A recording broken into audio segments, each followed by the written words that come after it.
আমি পেও আমার আরো একটি নিউ ব্লগে সবাইকে অনেক ওয়েলকাম। তো সকাল সকাল বসে পড়েছি, এই দেখো পাট শাক এগুলো বাছতে।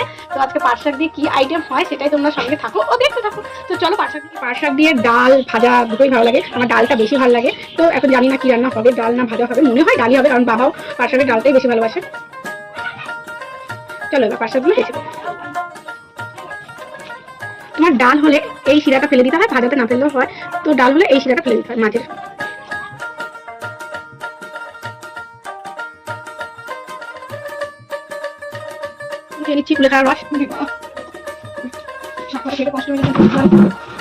তো এদিকে আমার পাট শাক ভাজা কমপ্লিট।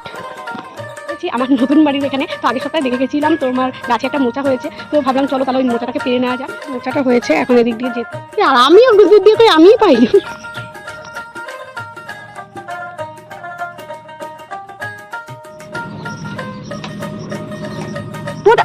ওদিকে মোচা নিয়ে বাড়ি এসেছি, আর ওদিকে দেখছি আয়ুষ্মান ভারতের ফর্ম এসেছে, সেটাকে ফিল আপ করে জমা দেওয়া হলো।